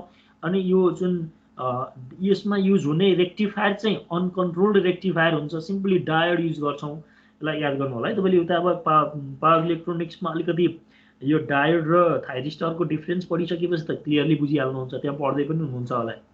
यो चाहिँ हामीले सुरुमा डीसीमा कन्भर्ट गर्दाखेरि चाहिँ यो अनकन्ट्रोल्ड रेक्टिफायर युज गर्छौँ क्या, यसलाई हामी नर्मल्ली अनकन्ट्रोल्ड रेक्टिफायर भनेर भन्छौँ है। यो अनकन्ट्रोल्ड रेक्टिफायर भनेको चाहिँ के हो त भन्दाखेरि डायोड युज गर्ने हो। अनि यो चाहिँ इन्भर्टरमा चाहिँ हाम्रो के गर्छौँ भने यो चाहिँ कन्ट्रोल्ड इन्भर्टर युज हुन्छ भनेको थाइरिस्टर आइजिबिटीहरू युज गर्छौँ। यो इन्भर्टरको केसमा चाहिँ यो चाहिँ कन्ट्रोल्ड हुन्छ। यो चाहिँ यो सेकेन्ड स्टेप जुन चाहिँ एसीबाट चाहिँ डीसी के अरे डीसीबाट एसीमा लिएर आएको छौँ, यो चाहिँ हाम्रो कन्ट्रोल्ड हुन्छ है। Okay, so AC drive is also known as variable frequency drive or variable speed drive or adjustable speed drive है। हामीले AC ड्राइभलाई चाहिँ normally VFD, VSD or ASD भनेर रिप्रेजेन्ट गर्ने गरेको हुन्छ। The different type of AC drive operate on the same principle, that is they convert the fixed amount of input voltage and frequency into the variable voltage and frequency output to control the motion of the AC motor. So they convert the fixed amount of input voltage र frequency, जुन हाम्रो ग्रिडबाट आएको चाहिँ सप्लाईको voltage र frequency त fixed हुन्छ, त्यसलाई हामीले यो चाहिँ इन्भर्टर रेक्टिफायर र इन्भर्टर राख्नुको कारण भनेको to get the variable voltage and frequency हो। भ्यारिएबल भोल्टेज र फ्रिक्वेन्सी भइसकेपछि हाम्रो मोटर स्पिड कन्ट्रोलमा चाहिँ फ्लेक्सिबिलिटी हुन्छ। हामीले कन्ट्रोल चाहिँ एज पर आवर रिक्वायरमेन्ट हामीले मोटर स्पिड चाहिँ कन्ट्रोल गर्न सक्छौँ। So below is the basic block diagram of the AC drive. AC drive को चाहिँ नर्मल ब्लक डायग्राम हेर्नुभयो भने सुरुमा हाम्रो यहाँ चाहिँ 3 फेज सप्लाई छ। 3 फेज सप्लाईलाई चाहिँ हामीले यो रेक्टिफायर युनिट राखेर चाहिँ यो एसी जुन यो 3 फेज सप्लाई नर्मल्ली यहाँ एसी छ, यो एसीलाई चाहिँ हामीले यो रेक्टिफायरलाई चाहिँ डीसी बनायो। अब यो रेक्टिफायरले डीसी बनाउँदाखेरि त तपाईहरुलाई थाहा नै छ, यसले पल्सेटिङ डीसी बनाउँछ। जस्तो 3 फेज सप्लाई हाम्रो यहाँनिर चाहिँ साइनुसोइडल छ भने अब चाहिँ यसले रेक्टिफायरको आउटपुट चाहिँ हाम्रो नर्मल्ली लाइक यस्तो पल्सेटिङ आउटपुट आउँछ। यो पल्सेटिङ डीसी आउँछ। पल्सेटिङ डीसीलाई चाहिँ हामीले अझै प्योर डीसी बनाउनको लागि फिल्टर सर्किट युज गर्छौँ। यहाँनिर फिल्टर सर्किटले यो पल्सेटिङ एसीको एसी कम्पोनेन्टलाई ब्लक गर्छ र डीसी कम्पोनेन्टलाई मात्रै पास गर्छ, र जसले गर्दाखेरि चाहिँ अब यहाँ चाहिँ के गर्छौँ भने यो पल्सेटिङ डीसीलाई चाहिँ यो जुन फिल्टर युज गरिसकेपछि हामीले यसरी मोर डीसी बनाउन सक्छौँ। यसरी मोर डीसी सिग्नल यहाँबाट बन्छ। अनि यो डीसीलाई चाहिँ फेरि हामीले इन्भर्टर युज गरेर चाहिँ एसी बनाउँछौँ। यो इन्भर्टरको आउटपुट फेरि एसी आउँछ। यो एसी चाहिँ के हुने भयो, कन्ट्रोल्ड एसी हुने भयो। यसको भोल्टेज र फ्रिक्वेन्सी चाहिँ हाम्रो रिक्वायरमेन्ट अनुसार चाहिँ यो भोल्टेज र फ्रिक्वेन्सीलाई चाहिँ वी क्यान कन्भर्ट इट है। सो अनि यो चाहिँ कन्ट्रोल्ड भोल्टेज फ्रिक्वेन्सीवाला सप्लाई चाहिँ हामी बल्ल मोटरमा दिन्छौँ के, मोटरमा दिन्छौँ। अब यसको चाहिँ यहाँ जुन चाहिँ मोटरको चाहिँ आउटपुट टर्मिनलबाट चाहिँ फिडब्याक डिभाइसेसहरू सेन्सरहरूबाट चाहिँ हामीले कन्ट्रोलरमा सप्लाई लिइराखेको हुन्छौँ। र यहाँबाट चाहिँ फेरि आइसोलेटेड ड्राइभरहरू राखेर चाहिँ यहाँ जुन यो जुन इन्भर्टरमा पनि कन्ट्रोल इन्भर्टरको गेट सिग्नललाई कन्ट्रोल गर्नको लागि चाहिँ हामीले यो कन्ट्रोल युनिट बनाउँछौँ।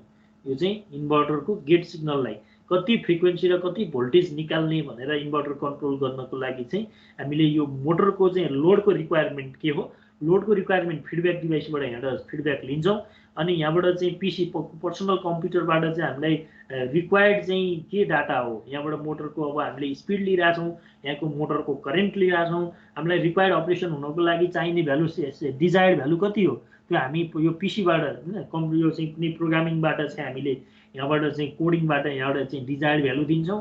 यसले जुन यो एक्चुअल भ्यालुसँग कम्पेयर गर्छ। तपाईँले कन्ट्रोल सिस्टम त पढ्नु भएको छ नि त, कन्ट्रोल सिस्टमको ब्लक डायग्राम याद गर्नुभयो भने यताबाट यो चाहिँ कन्ट्रोलरको पिसीबाट चाहिँ रिक्वायर्ड इनपुट भयो अनि यहाँबाट चाहिँ यो एक्चुअल आउटपुट भयो। यसको जुन इरर हुन्छ यो इरर चाहिँ हामीले कन्ट्रोलरमा दिन्छौँ र कन्ट्रोलरले यो इररलाई चाहिँ मिनिमाइज जिरो गराउने गरी यहाँबाट मोडुलेटिङ सिग्नल निकाल्छ र यो मोडुलेटिङ सिग्नल चाहिँ हामी इन्भर्टरको चाहिँ गेट सिग्नलमा दिन्छौँ र त्यो गेट सिग्नलले चाहिँ कन्ट्रोल गरे अनुसारको भिरो याप चाहिँ यसले इन्भर्टरले प्रोड्युस गर्छ। So this is the normal block diagram of the this variable frequency drive or simply AC drive पनि भनेर भन्छौँ है त सर। हजुर, थाइरिस्टर एसी डिभाइस हो कि डिसी डिभाइस हो? अब तपाईँले चाहिँ थाइरिस्टरलाई चाहिँ तपाईँले एसी डिभाइस कि डिसी डिभाइस भनेर डाइरेक्ट भन्दाखेरि त्यसलाई हामी एसी डिभाइस भनेर भनिदिन सक्छौँ होइन सर। त्यो एसी नै भएको भए त्यसलाई थाइरिस्टर नै युज गर्ने भयो, त्यो डिसी फेरि किन बढ्नुपर्ने होला? भन्नुहोस् त फेरि के भन्नुभयो तपाईँले? थाइरिस्टर एसी नै डिभाइस भएको भए सिधै एसी सप्लाईलाई थाइरिस्टरमा कन्ट्रोल गर्दा भइहाल्थ्यो नि, त्यो डिसी फेरि किन बनाउनु पर्ला भनेको थियो सर कन्ट्रोल गर्नलाई। भनेको तपाईँले चाहिँ त्यो जुन यस्तो हुन्छ कि तपाईँले भनेको कुरा कस्तो हो भने थाइरिस्टर युज गरेर एसी भोल्टेज कन्ट्रोलर युज गर्नुभयो भने भइहाल्यो नि भन्न खोजेको हो नि होइन? सर त्यही भन्न खोजेको। एसी भोल्टेज कन्ट्रोलरले तपाईँले सोचेको कुरा एकदमै तपाईँले राम्रो क्वेसन गर्नुभएको हो। एसी भोल्टेज कन्ट्रोलरले चाहिँ भोल्टेज चाहिँ चेन्ज गर्छ तर फ्रिक्वेन्सी चेन्ज गर्दैन के। एसी भोल्टेज कन्ट्रोलरले चाहिँ फ्रिक्वेन्सी चेन्ज गर्दैन, भोल्टेज मात्र चेन्ज गर्छ। अनि त्यो एसी भोल्टेज कन्ट्रोलरले चाहिँ हाम्रो के गरिदिन्छ भने भोल्टेज फ्रिक्वेन्सी चेन्ज गर्दैन, भोल्टेज मात्र चेन्ज गर्छ। अनि त्यो भोल्टेजको चाहिँ कन्टिन्युअस सिग्नल जस्तो कस्तो बनाइदिन्छ भनेदेखि तपाईँले अहिले यहाँ पावर इलेक्ट्रिक्समा पढ्न बाँकी छ त्यही भएर नि, जस्तो तपाईँको यो टाइपको सिग्नल छ भनेदेखि यसले अब चाहिँ कसरी कन्ट्रोल गर्ने हो भन्दाखेरि जस्तो यो सुरुको यो पार्टलाई चाहिँ उसले चिप गरिदिन्छ। सपोज यो कति एङ्गल हो थाइरिस्टरको कन्ट्रोल एङ्गल, त्यो अनुसारको चाहिँ यसलाई हटाइदिन्छ ल। अनि यस्तो सिग्नल अनि यहाँबाट फेरि यो यस्तो एसीको सिग्नल आउने भयो भनेपछि जुन यो पाटो थियो यो पाटो त हट्यो। अब यसको फन्डामेन्टल कम्पोनेन्ट तपाईँले बनाउनु भयो भने खास नर्मल एसी यस्तो यो फन्डामेन्टल नर्मल एसी यस्तो हुनुपर्ने हो भने यो पार्ट हटाइसकेपछि यसको फन्डामेन्टल कम्पोनेन्ट पनि चेन्ज भएर अब यस्तो हुन्छ। र यो भइसकेपछि यसले के गरिदिन्छ भन्ने नन लिनियर लोडको काम गरिदिन्छ एउटा कुरा। अर्को कुरा त के हो भने एसी भोल्टेज रेगुलेटरले फ्रिक्वेन्सी चेन्ज गर्दैन, भोल्टेज चेन्ज गर्छ तर सेम फ्रिक्वेन्सीमा मात्र भोल्टेज चेन्ज गर्छ। तर हामीलाई भेरिएबल फ्रिक्वेन्सी ड्राइभमा फ्रिक्वेन्सी पनि चेन्ज गर्नुपर्ने भएको हुनाले भोल्टेज र फ्रिक्वेन्सी हाम्रो रिक्वायरमेन्ट अनुसार चाहिँ इन्भर्टरले प्रड्युस गर्न सक्छ। त्यही भएर हामीले रेक्टिफायर अनि फेरि इन्भर्टर युज गरे। तर अब हामीले तपाईँले थाइरिस्टरलाई एसी डिभाइस कि थाइरिस्टर भनेको एउटा स्विच हो, त्यो पार्टिकुलर डिभाइस भन्दा नि थाइरिस्टर आइजिबिटी डायोड यिनीहरू सबलाई तपाईँले स्विचिङ डिभाइसको रूपमा चाहिँ बुझ्न सक्नुहुन्छ। अब नर्मल्ली चाहिँ मैले चाहिँ त्यो एसी डिभाइस भन्नुको कारण चाहिँ के हो भने in most of the cases हामी एसीको चाहिँ त्यो फायरिङ एङ्गल कन्ट्रोल गर्नको लागि थाइरिस्टर युज गर्छौँ। त्यो भनेर फेरि चाहिँ हामीले डिसी सप्लाईमा चाहिँ थाइरिस्टर युजै गर्दैनौँ भन्न खोज्या होइन। तपाईँले चपर सर्किट हेर्नुभयो भने बक बुस्ट सर्किट हेर्नुभयो भने त्यसमा डिसीको भोल्टेज लेभल चेन्ज गर्न पनि वी क्यान युज थाइरिस्टर है। तर यो केसमा चाहिँ किन चाहिँ तपाईँले एउटा मात्र सर्किटले तपाईँले भने थाइरिस्टरले कन्ट्रोल गर्ने भने यसो भोल्टेज रेगुलेटर हो, त्यसले मात्रै कन्ट्रोल नहुनुको कारण चाहिँ भनेको त्यसले भोल्टेज मात्र चेन्ज गर्छ फ्रिक्वेन्सी चेन्ज गर्दैन। त्यो भएनाले मिलेन, हामीलाई फेरि यहाँ दुई स्टेप नै गर्नु पर्यो है। आज टाइम सकिएको जस्तो छ, आजलाई यति गरौँ। म यहाँबाट चाहिँ नेक्स्ट क्लासमा कन्टिन्यू गर्छु। तपाईँहरू अझै अलि चाहिँ आफू पनि सेल्फ स्टडी गरेर आउनु होला है। केही क्वेरिजहरू छ भने तपाईँहरू टिपेर राख्नु होला, हामी नेक्स्ट क्लासमा डिस्कसन गर्छौँ है।